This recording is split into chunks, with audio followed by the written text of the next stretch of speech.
The moment the Eala website went live, the servers began to smoke. Within minutes, the site crashed. Not once, not twice, but 3 times in the first hour. In Manila, fans lined up outside the flagship store before dawn, wrapped in Philippine flags, waiting for a chance to buy a jersey that hadn't even been unveiled yet. In Dubai and Los Angeles and London, the Filipino diaspora mobilized, refreshing browsers, sharing links, crashing payment systems. By the time the dust settled, the numbers were staggering.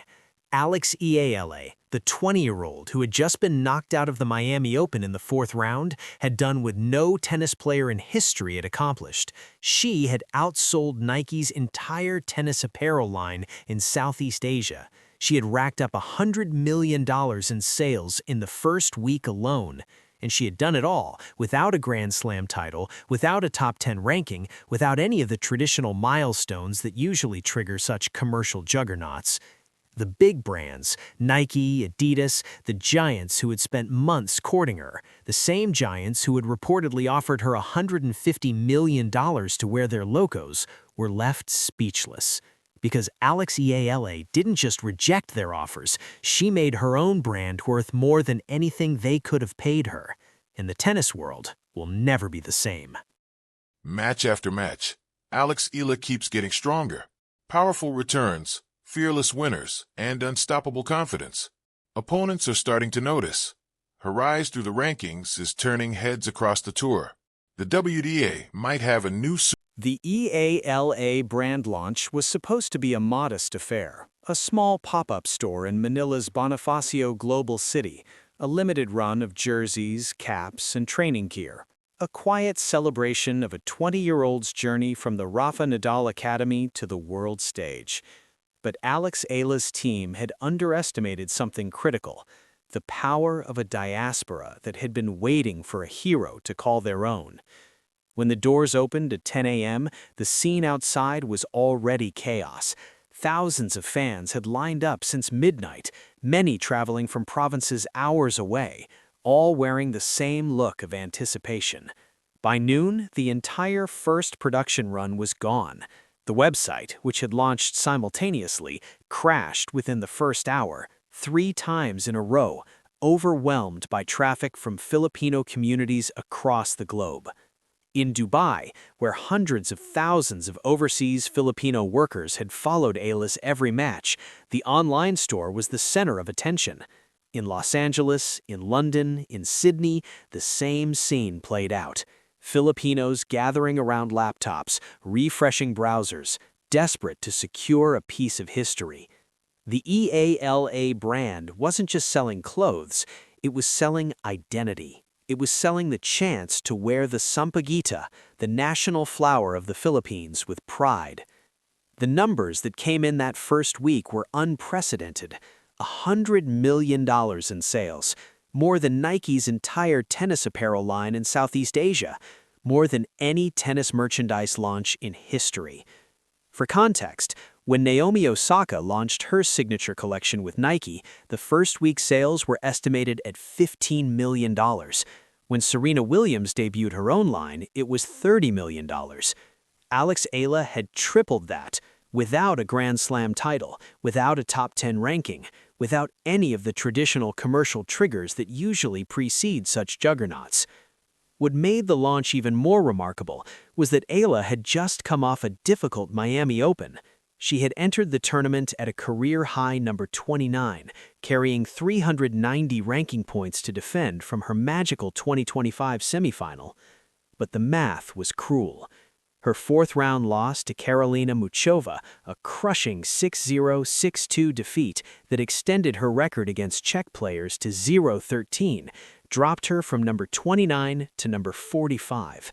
In the world of tennis, it was a setback. In the world of commerce, it didn't matter at all. The fans didn't care about the ranking, one industry observer noted. They weren't buying a jersey because she was number 29 or number 45. They were buying a jersey because she was Alex Eala, because she was theirs. The design itself had become iconic. When the first week sales figures landed on the desks of Nike executives, there was a long silence. The spreadsheet showed that Eala's own brand had outsold their entire tennis apparel line in Southeast Asia. Not just the Philippines, the whole region. Indonesia, Malaysia, Thailand, Vietnam. Markets where Nike had spent millions building brand presence over decades, upended by a 20-year-old who had simply decided to do it herself. The irony was painful. Just weeks earlier, Nike had been courting Eala, offering her the kind of deal that would have made her one of the highest-paid female athletes in the world. They had flown her to their Oregon headquarters, displayed her portraits in the legendary tunnel alongside the sport's all-time greats, created custom sampaguita tributes that became viral sensations. They had treated her like family, and she had said thank you and walked away to build her own family. Adidas, which had reportedly offered Eala $150 million to switch sides, watched the numbers with equal horror. The German brand had built its entire Asian expansion strategy around the idea of signing the Filipina sensation.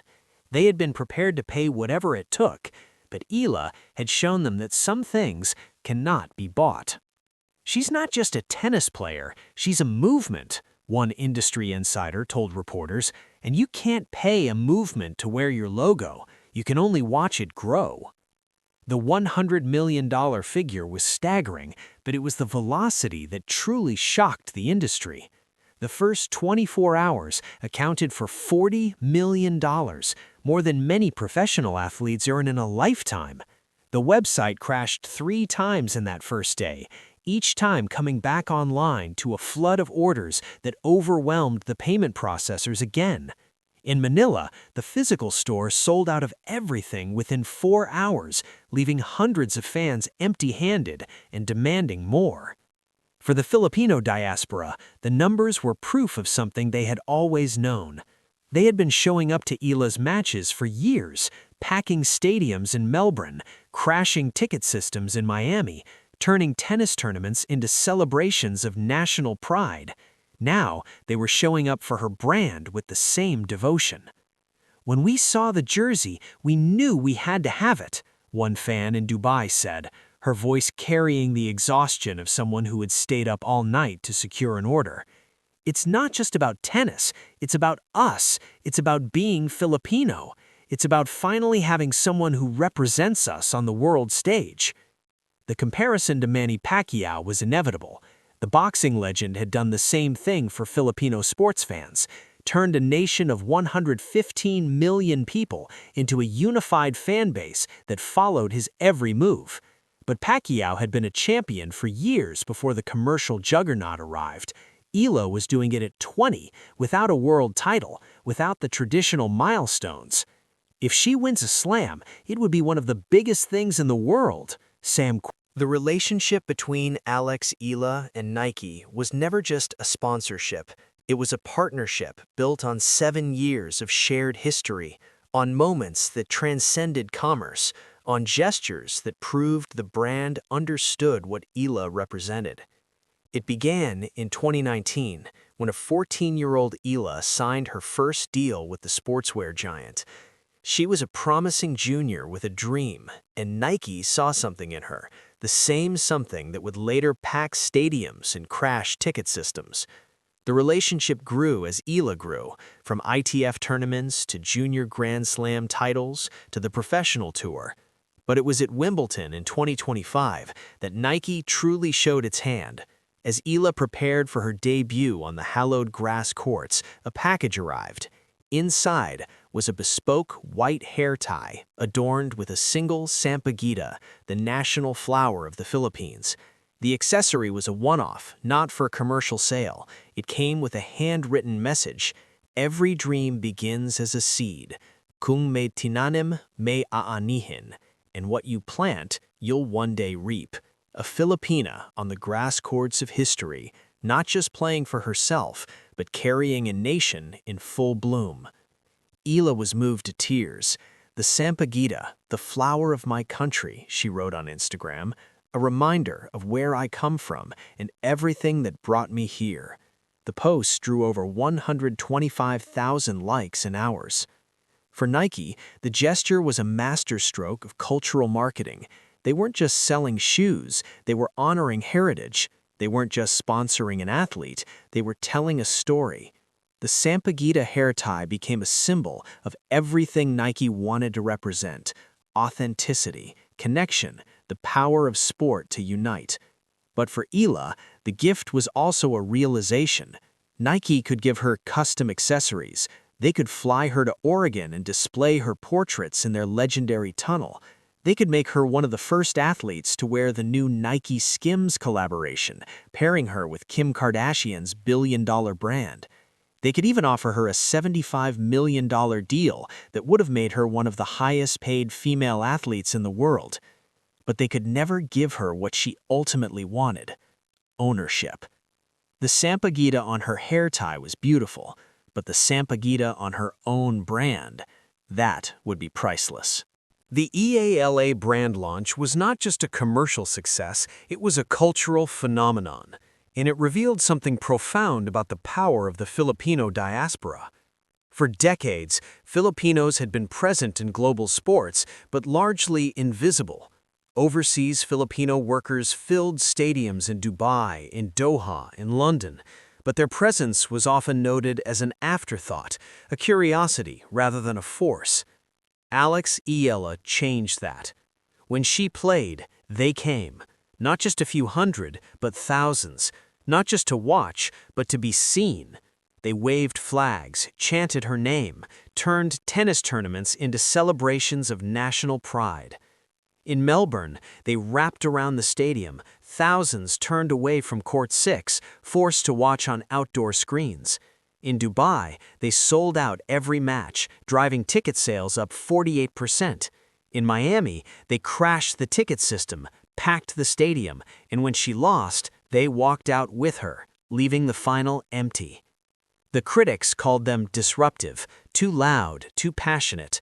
Annoying as F, one social media post read. Another accused them of turning tennis into a zoo. But the fans didn't care. They were not there for the tennis establishment, they were there for Alex. When players come from countries like the Philippines, the stadium feels like a Davis Cup venue, one veteran referee observed. People are cheering for their country, not just for one player. Now, with the Eala brand launch, that same energy had translated into commercial power.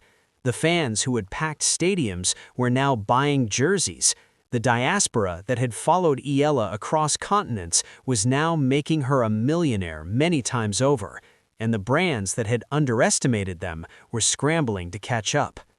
"It's a huge market," John Isner had said on the Nothing Major podcast. "I think a lot of people underestimated how big that market is. They finally have a star on the women's side of the game." That star was now worth more to herself than any brand could offer, and the diaspora that had carried her there was just getting started. Eala's $100 million brand launch is more than a commercial milestone. It is a warning shot to the tennis establishment. For decades, the sport has operated under a simple model. Players win titles, brands pay them to wear logos, the profits flow upward. The athlete performs, the brand profits, the cycle repeats. Eala has shattered that model. She has shown that a player's value is not determined by Grand Slam titles or top 10 rankings. It is determined by connection, by authenticity, by the ability to represent something larger than herself. And she has shown that the fans who pack stadiums, who crash ticket systems, who turn tournaments into celebrations, they are not just spectators, they are an economic force. Her ranking has dropped from number 29 to number 45 after her Miami Open loss. She is 0-13 against Czech players, a statistic that haunts her record. The clay season stretches before her. Linz, Madrid, Rome, Roland Garros, each tournament a test of whether she can translate her commercial success into tennis success. But the fans don't care about the Czech curse. They don't care about the rankings. They care about her. "I know that I belong here," Eala said after Indian Wells. Now, with $100 million in sales, the world is beginning to agree. What comes next is uncertain. The Eala brand will expand. More products, more collections, more ways for fans to wear their pride. The clay season will test her game, her resilience, her ability to break the streaks that have haunted her. The pressure will only grow. But one thing is clear. Alex Eala has already won. She has built something that will outlast any ranking, any title, any victory. She has shown that the future of tennis is not just about who wins, it is about who connects. And in that game, she is already number one. Alex Eala just did what no tennis player has ever done. In the first week after launching her own brand, she racked up $100 million in sales, outselling Nike's entire tennis apparel line in Southeast Asia and crashing her own website 3 times in the process. She did it without a Grand Slam title, without a top 10 ranking, without any of the traditional commercial triggers that usually precede such juggernauts. She did it because she represents something that brands cannot manufacture: the love of 115 million Filipinos who never had a tennis star to call their own. The big brands are scrambling. Nike, which had courted